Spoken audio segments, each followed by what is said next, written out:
રાજ્યમાં ગ્રામ પંચાયતની ચૂંટણીના પડઘમ વાગી ગયા છે। જ્યાં ચૂંટણી થવાની છે ત્યાં રાજકારણમાં ગરમાવો જોવા મળી રહ્યો છે। 22 જૂને મતદાન થવાનું છે અને 25 જૂને પરિણામ આવશે। 5115 સરપંચોની બેઠક પર મતદાન થવાનું છે। જોકે તેમાંથી કેટલીક ગ્રામ પંચાયતો સમરસ થઈ ચૂકી છે, જ્યારે અન્ય ગ્રામ પંચાયતોને સમરસ કરવાના પ્રયાસો ચાલી રહ્યા છે। રાજ્યના શિક્ષણ મંત્રી કુબેર ડિંડોરે જાહેરાત કરી છે। તેમના મત વિસ્તારની ગ્રામ પંચાયત જો સમરસ થશે તો તેમને 51 લાખ રૂપિયા વિકાસના કામો માટે આપવામાં આવશે। સંતરામપુર અને કડાણા તાલુકાની ગ્રામ પંચાયતો માટે આ જાહેરાત કરવામાં આવી છે। મહત્વનું છે, જો ગ્રામ પંચાયતો સમરસ થાય તો ગામની એકતા અને અખંડિતતા જળવાઈ રહે છે, સાથે ચૂંટણીનો ખર્ચ પણ બચે છે।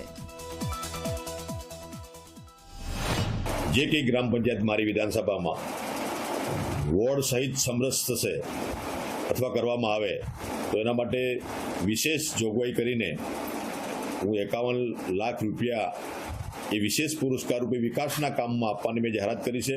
આમાં બધા જ વડીલોને, મારા કાર્યકર્તાઓને બધાને મારી વિનંતી છે, આ પાર્ટી બેઝ ચૂંટણી આપણે લડતા નથી, બધા સાથે મળીને સમરસ ગ્રામ પંચાયત થાય, સુલેહ શાંતિ જળવાય।